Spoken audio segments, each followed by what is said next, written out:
በተለያዩ አካባቢዎች በአሽከርካሪዎች ላይ የሚደርሰው የግድያ ሁኔታ እየጨመረ ስለመምጣቱ እየተነገረ ነው። በአንዳንድ አካባቢዎች የተከሰቱትን ግድያዎች በተመለከተ ለእናንተ የምናቀርብላችሁ ነገር ይኖራል። ሰብስክራይብ ማድረጋችሁን አትርሱ። ሌሎች መረጃዎች አሉን። ወደ ቀጥታ ወደ ጉዳያችን እናልፋለን። በተለያዩ አካባቢዎች በአሽከርካሪዎችና በተሳፋሪዎች ላይ ተደጋጋሚ ግድያዎች እየተፈጸሙ ይገኛሉ። እነዚህም ግድያዎች በብዛት ትኩረት እያገኙ ስላለመሆናቸው እየተዘገበ ነው። የተለያዩ ትኩረቶች ያሉት በዋናነት ለፖለቲካዊና እንደዚሁም ግለሰባዊ ጉዳዮች ናቸው እንጂ ስለ አሽከርካሪዎች የሚነገር የለም እየተባለ ይገኛል። እንግዲህ ትላንት ከተፈጸመው ግድያ ስንጀምር ከጭሮ ወደ አዳማ በሬ ጭኖ እየተጓዘ የነበረ መኪና ነበር። የዚህ መኪና አሽከርካሪ ፋሲል አብዱ ይባላል።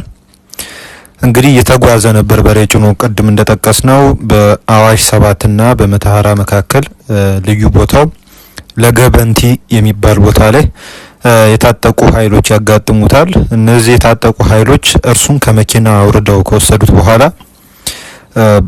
በሚያሰቅቅ ሁኔታ ጫካ ውስጥ ገድለውት ጥለውት ሄደዋል የሚል መረጃ ነው የተሰራጨው። እንግዲህ ይህ መስመር በተደጋጋሚ ጥቃት የሚደርስበት መስመር ስለመሆኑ ይነገራል። ሾፌሮችም ረዳቱም እንደዚሁም ተሳፋሪዎችም የሚታገቱበት የሚገደሉበት ቦታ ስለመሆኑ ይታወቃል። በመንግስት በኩል ግን ምንም አይነት እርምጃ እየተወሰደ አይደለም ይላሉ። ይሄ ጉዳት እየደረሰባቸው ያሉ አሽከርካሪዎች ማለት ነው። ይሄም ብቻ አይደለም። በትላንትናው እለት ሰኔ 1 ቀን ሞጆና ዝዋይ ፈጣን መንገድ ላይ መቂና አለም ጤናማ አካባቢ አንድ ታታባስ ሲኖ ዶልፊንና የቤት መኪኖችን እነዚህን አስቁመው የታጠቁ ኃይሎች እዛ ውስጥ የነበሩትን መኪናዎች ውስጥ የነበሩትን ሰዎች አግተው ይዘው ስለመውሰዳቸው ተዘግቧል። በዚህም ዙሪያ በመንግስት ዘንድ የተሰጠ ምንም አይነት ምላሽ የለም። የተሰጠ ምላሽም ካለ ለእናንተ የምናቀርብላችሁ ይሆናል። ወደ ቤንሻንጉል ጉሙዝ ክልል እንሄዳለን። እንግዲህ ከትላንትናው ከተፈጸሙ እገታዎችና ግድያዎች በተመሳሳይ ዕለት ነው አንድ ጉዳይ የተፈጠረው። በቤንሻንጉል ጉሙዝ ክልል ድባጤ አካባቢ አንድ የመኪና ረዳት ስለመገደሉ እየተነገረ ይገኛል። ይህ የመኪና እንግዲህ ሾፌር ረዳት ማን ነው፣ በምን ሁኔታስ ነው ሊገደል የቻለው የሚለውን ቲክቫ የዘገበውን ዘገባ እናያለን። የሎቤድ ሾፌርና ረዳት ናቸው የተገደሉት። ከረዳቱ በተጨማሪ ሾፌሩም ተገድሏል። እንግዲህ ሎቤዱ ላይ የተጫነው ሎቤዱ የጫነው ኤክስካቫተር ኦፕሬተር እና ረዳቱ ደግሞ በከባድ ሁኔታ ቆስለው በድባጤ የጤና ጣቢያ ሕክምና ላይ እንደሚገኙ ተዘግቧል። በቤንሻንጉል ጉሙዝ ክልል መተከል ዞን ድባጤ ወረዳ አየር ማረፊያና አንድ በልዩ ስያሜው የሚታወቅ አካባቢ አለ። በዛ አካባቢ እንግዲህ የደረሰ ጉዳት ነው እንግዲህ እየተዘገበ የሚገኘው።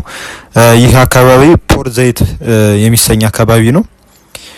ጥቃቶቹ የተፈጸሙት እንግዲህ ትናንትና ዛሬ ነው የተፈጸሙት። ታጣቂዎች ስለመሆናቸው ነው የተነገረው። እነዚህ ታጣቂዎች እነማን ናቸው፣ ምን አይነት ውግንና ያላቸው ናቸው የሚለው ነገር አልተጠቀሰም።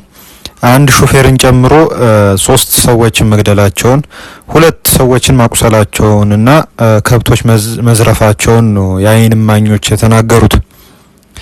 እንግዲህ አንድ የዞኑ ነዋሪ እንደተናገሩት ረዳትና ሾፌሩ ሁለቱም ተገድለዋል። አንድ ሾፌርና አንድ ረዳት ደግሞ ቆስለው ሕክምና ላይ ናቸው ብለዋል። ጥቃቱ የደረሰው ትናንት ሰኔ 1 ቀን እንደሆነና ታጣቂዎቹ ሎቤድ ላይ በከፈቱት ተኩስ ምክንያት የተከሰተ ጉዳት ስለመሆኑ ነው የተነገረው። ነዋሪው አክለውም የድባጤ ወረዳ የሎቤድ ሾፌርና ረዳቱ ሲገደሉ ሎቤዱ የጫነው ኤክስካቫተር ኦፕሬተርና ረዳት ደግሞ በከባዱ ቆስለው በድባጤ ጤና ጣቢያ ሕክምና ላይ እንደሚገኙ ተመላክቷል። ጥቃቱን ያደረሱት እንግዲህ እነማን ናቸው የሚለው ነገር ብዙ ሲያምታታ የነበረ ሲሆን ነዋሪው እንደጠቀሱት ከሆነ የጉሙዝ ታጣቂዎች ናቸው ብለዋል። አካባቢው በየሰፈሩ ላይ ታጣቂዎች አሉ። መንገዱ እንዲዘጋ ሰላምን በማወክ ምንም አይነት እንቅስቃሴ እንዳይኖር የሚፈልጉ ታጣቂዎች ናቸው ብለዋል። ሌሎች ነዋሪዎች ታጣቂዎቹ ትናንት ባደረሱት ጥቃት ሞትና የአካል ጉዳት መድረሱን ከመግለጽ ባለፈ መፍትሄ እየጠየቁ እንደሚገኝ ተነግሯል። በትናንቱ የታጣቂዎች ጥቃት እንግዲህ ተመሳሳይ አይነት መረጃ ነው ነዋሪዎች እየተናገሩ ያሉት። ኦፕሬተሩና ረዳቱ ስለመገደላቸውና አንድ ሾፌር ስለመቁሰላቸው ያላቸው መረጃ አጋርተዋል። እነዚህ ተዋዦች እንግዲህ ከድባጤ ወደ አማራ ክልል ወደ ቻግኒ እየተጓዙ እንደነበረ ነው የተነገረው። በሌላ መረጃ ደግሞ የጉምዝ ታጣቂ የተባሉት ኃይሎች ዛሬ አንድ ሰው ገድለው 7 ከብቶችን ይዘው ስለሚሄዳቸው እንዲሁም በተጨማሪም አንድ ሰው ስለመሞቱ ነው እንግዲህ የተነገረው። በድባጤ ፖርት ዘይት ቀበሌ ሟቹ ከብት በመጠበቅ ላይ እያለ በጥይት መገደሉን አስረድተዋል። በዞኑ ስላለው የጸጥታ ችግር አንድ ነዋሪ ሲናገሩ በተለይ መተከል ላይ የሰዎች ግድያ በዝቷል፣ ታመው የሞቱ ትንሽ ናቸው፣ ከሁሉም የሚበዛው በታጣቂዎች ተገደሉ ናቸው ብለው ለምንድነው መፍትሄ የሌለው ሲሉ መንግስትን ተጠይቀዋል። እንግዲህ በተለያዩ አካባቢዎች የታጣቂዎች ጥቃት እየበዛ ነው፣ በተለይም በሾፌሮች ላይና እንደዚሁም ከአገር ከሚጓጓዙ ወገኖች ላይ ማለት ነው። ወደ ኦሮሚያ ክልል ስናመራ በምዕራብና ምስራቅ ሐረርጌ ዞኖች ወደ አዲስ አበባና አዳማ ከተሞች ጫት ጭነው በሌሊት በሚጓዙ የጭነት ተሽከርካሪዎች ላይ እንደዚሁም የተደራጁ ታጣቂዎች በሚያደርሱት ጥቃት ከአንድ ወር ወዲህ ቢያንስ የ10 ሰዎች ህይወት አልፏል በማለት ዋዜማ ዘግቧል። ማንነታቸው በውል ያልታወቁ ናቸው የተባሉት እነዚህ የታጠቁ ኃይሎች ይህንኑ ጥቃት የሚፈጽሙት በክልሉ ምስራቅ ሸዋ ዞን በአዳማና መተሃራ ከተሞች መካከል ቅድም እንደጠቀስ ነው ማለት ነው መሆኑን ነው እንግዲህ የዋዜማ የዜና ምንጮች የገለጹት። በተለይ ከአንድ ወር ወዲህ ጥቃቱ በተደጋጋሚ እየተፈጸመ መሆኑን የጠቀሱት ምንጮች ቡድኖቹ ሾፌሮችንና ረዳቶቻቸውን አፍነው በመውሰድ ጭምር በሚሊዮኖች የሚቆጠር የማስለቀቂያ ገንዘብ እንደሚጠይቁ ገልጸዋል። በዚህ የደህንነት ስጋት ሳቢያ ሾፌሮች የጫት ምርት ጭነው መጓዝ ባለመቻላቸው ጫት አምራቾች ለከፍተኛ ኪሳራ እየተዳረግን ነው ሲሉ መናገራቸውን ዋዜማ ዘግቧል። እንግዲህ በተለያዩ አካባቢዎች በአሽከርካሪዎችና በተሽከርካሪዎች ላይ የሚፈጸሙት ጥቃቶች እንግዲህ እነዚህን ይመስላሉ። በመንግስት በኩል እስካሁን የተሰጠ ምንም አይነት ምላሽ የለም። ምላሽም ካለ ለእናንተ የምናቀርብ ይሆናል። ወደ ባህር ዳር ከተማ ስናመራ ከቀናት በፊት የባህር ዳር ዩኒቨርሲቲ የህዝብ ግንኙነት ባለሙያ የሆነው አቶ ግርማው አሸብር በእስር ተዳርጎ እንደነበረ የተለያዩ የማህበራዊ ሚዲያ ተጠቃሚዎች ሲያጋሩ ነበር። ከሚሰራበት ቦታ ድንገት በጸጥታ ኃይሎች ተወስዶ ለእስር እንደተዳረገ ነው የመረጃ ምንጮች ሲያመለክቱ የነበሩት። እንግዲህ ይሄ ግለሰብ በዛሬው ዕለት ፍርድ ቤት ቀርቦ እንደነበረ የተለያዩ የመረጃ ምንጮች ገልጸዋል። እንደ መረጃ ምንጮች ገለጻ ከሆነ ግርማው አሸብር ሰሞኑን በአርሲ ስለተፈጸመው ሁኔታ የራሱን አስተያየት አጋርቶ ነበር በማህበራዊ ትስስር ገጹ ላይ። በርካቶች ይከታተሉታል የእሱን ገጽና በዛ ላይ ሀሳቡን ሲያሰራጭ ነበር። በዛ ሳቢያ ምክንያት ነው ለእስር እንደተዳረገ ሊታወቅ የቻለው። በዛሬው ዕለት ፍርድ ቤት ቀርቦ የቀረበበት ክስ በሚዲያ ህዝብን ለአመጽ ማነሳሳት የሚል ክስ ነው። ይሄ ክስ ቀርቦበታል። እንግዲህ በፍርድ ቤት የ7 ቀን የጊዜ ቀጠሮ እንደተጠየቀው ነው እንግዲህ የተመላከተው። እንግዲህ ከ7 ቀናት በኋላ ስለሚኖረው የፍርድ ሂደት ለናንተ በዜና ዘገባችን ላይ የምናቀርብላችሁ መረጃ ይኖራል። ስለምትከታተሉን እናመሰግናችኋለን።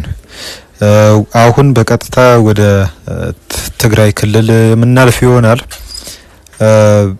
በአሁንም ወታደራዊ ምልመላዎች እየተደረጉ ስለመሆናቸው ነው የመረጃ ምንጮች እያመለከቱ ያሉት። በሌላም በኩል ደግሞ አቶ ጌታቸው ረዳ ከሮማናት ኦንላይን ሚዲያ ከተሰኘ የዩቲዩብ ቻናል ጋር ባደረጉት ቆይታ ላይ የተለያዩ ነጥቦችን አንስተዋል። እነዚህን ጠቅላላ ያሉ ጉዳዮችን አንድ ባንድ እናያቸዋለን። ወደ ሰሜን ምዕራብ ትግራይ ዞን እናመራለን። በሰሜን ምዕራብ ትግራይ ዞን የሚገኙ የወርቅ ነጋዴዎችና እነሱ የተደራጁባቸው ማህበራት ለጦርነት የሚውል ተብሎ ከአንድ ወረዳ 120 ሚሊዮን ብር እንዲያዋጡ መመሪያ እንደተላለፈላቸው የመረጃ ምንጮች አመልክተዋል። በትናንትናው ዕለት በሽሬ ከተማ ነጋዴዎችና የወርቅ ነጋዴዎች ማህበራት ከመንግስት ከፍተኛ አመራሮች ጋር ውይይት ስለማድረጋቸው ተነግሯል። የሰሜን ምዕራብ ዞን ዋና አስተዳዳሪ የሆኑት አቶ ወልደ አብርሃ ከሌሎች ከፍተኛ የዞኑ የመንግስት የስራ ኃላፊዎች ጋር በመሆን ይህንን የመዋጮ መመሪያ ወይም የ120 ሚሊዮን ብር መዋጮ መመሪያ መልእክት ስለማስተላለፋቸው መመሪያም ስለማስጠታቸው ተነግሯል። ይሁንና ተሳታፊዎች በዚህ ስብሰባ ላይ የተገኙት የወርቅ ነጋዴዎች በአሁኑ ሰዓት ይህን ለማዋጣት አቅም አለን ወይ፣ ከዚህም ባለፈ ደግሞ በውጊያው በተመለከተ ውጊያውን ለማስቀጠል አቅም ይኖረናል ወይ፣ በመጨረሻም ደግሞ ተዋግተንስ ማሸነፍ እንችላለን ወይ የሚሉ ጥያቄዎችን ለከፍተኛ አመራሮቹ ሲያቀርቡ እንደነበረ ተነግሯል። ከዚህ ከዞኑ ከፍተኛ አመራሮች የቀረበላቸው ምላሽ ግን ምንድነው? አላማችን ብልጽግናን አስጨንቀን ወደ ድርድር ማምጣት ነው የሚል እንደነበረ ነው የተመላከተው። የፌዴራል መንግስቱ ላይ ተጽዕኖ መፍጠር ነው የሚል ጉዳይ ነው እንግዲህ ያነሱት። አይ ቲንክ በዚህ ቃለ መጠይቃቸው አቶ ጌታቸው ረዳ ቅድም በጠቀስ ነው ቃለ መጠይቃቸው ላይ ይሄንን ሀሳብ ሲያንጸባርቁት አይተናል። እሳቸው በትግርኛ ቋንቋ በሰጡት ቃለ መጠይቅ ላይ ምንድነው የሚሉት? የህወሓት ሰዎችን ነው የሚያነሷቸው እና እንደማያሸንፉ ያውቃሉ። አይ እናሸንፋለን እያሉ ግን በሚሄዱበት መንገድ እየተሄዱ ነው። በቃ አስገድደን ወደ ድርድር እናመጣቸዋለን የሚል አስተሳሰብ ነው ያላቸው፣ ወደ ድርድር የማምጣት አስተሳሰብ ነው ያላቸው ሲሉ ተናግረዋል። ይሄ ከወርቅ ነጋዴዎቹ ያቀረቡት ጥያቄ በዞኑ አመራሮች በኩል ከተሰጣቸው ምላሽ ጋር በእጅጉ እንደሚቀራረብ ነው የተመላከተው። እንግዲህ በአሁኑ ወቅት በበርካታ የትግራይ አካባቢዎች የሰራዊት እንቅስቃሴ እየታየ እንደሚገኝ ነው የተመላከተው። ላብነት በአግበ በተሰኘው አካባቢ ባለው የወታደራዊ ማሰልጠኛ ማዕከል የነበሩ ታንኮች በዛሬው እለት ንጋት ላይ ወደ አብያዲ አቅጣጫ እንዲንቀሳቀሱ ስለመደረጋቸው ነው የተነገረው። በተጨማሪም የተኩስ ልምምድ ሲያደርጉ የቆዩ በክፍለ ጦር ውስጥ ያሉ የተለያዩ አይነት ተዋጊ ኃይሎች ወደ ምሽግ እንዲገቡ ስለመደረጉ ነው የተመላከተው። ይሄ እንግዲህ ከቀናት በኋላ ምን አይነት የጦርነት ወይም የውጥረት ሁኔታ ይፈጥራል የሚለውን እንግዲህ አብረን የምናየው ይሆናል። ወደ መቀሌ ከተማ ስናመራ ደግሞ እዛ ከተማ አስገዳጅ የሆነው ወታደራዊ ምልመላ እየተጀመረ ስለመሆኑ ነው የተነገረው። ይህ የወታደራዊ ምልመላ እንግዲህ የጀመረው በዋናነት በነባር የሆኑ ታጋዮች ናቸው በተባሉ ሰዎች ዘንድ እንደሆነ ነው የተነገረው። በተለይም ደግሞ በሰባ ካሬ አካባቢ በተሰኘው የከተማይቱ ክፍል ይህ ሁኔታ እየተከናወነ ወይም ደግሞ ይህ ሁኔታ ውጥረትን እየፈጠረ እንደሚገኝ ተነግሯል። በርካታ ወላጆች እና የአካባቢው ነዋሪዎች ተጽዕኖ ውስጥ ማለት ውጥረት ውስጥ እንዲገቡ ስለመደረጉ ነው የተነገረው። እንግዲህ በዚህ ባለፉት 2 ቀናት ውስጥ ለስራ የወጡ የነበሩ ታጋዮች ሲንቀሳቀሱ የነበሩ ሰዎች ወደ ምልመላ ውስጥ ሰለባ እንዲሆኑ ስለመደረጋቸው ነው የተነገረው። እናም ወጣቶች እንግዲህ ጥንቃቄ እንዲያደርጉ ነው ጥሪ ቀርቦ የነበረው። አሁን ወደ አንድ ቪዲዮ እናልፋለን። እንግዲህ ይሄ ቪዲዮ እንግዲህ በዛሬው ዕለት ማለዳ ከመቀሌ ወደ አዲስ አበባ የነበረ ጉዞ ላይ የተቀረጸ ቪዲዮ ነው። በየቀኑ እንግዲህ ያለው ሁኔታ ይሄን እንደሚመስልና ሁሉም ሊባል በሚችል ደረጃ እንግዲህ በርካታ የትግራይ ወጣቶች ወደ አዲስ አበባ እየጎረፉ እንደሚገኙ ነው የተነገረው። ቢያንስ ቲኬታቸውን በቲኬታቸው ሰዓት ያልደረሱ ሰዎች ካሉ በእነሱ ምትክ ለመሄድ የሚጠባበቁ ሰዎች ረጅም ሰልፍ ይዘው ሲታዩ እንደነበረ ነው የተነገረው። ይህንን ቪዲዮ ተከታትላችሁ እንደገና እንመለሳለን።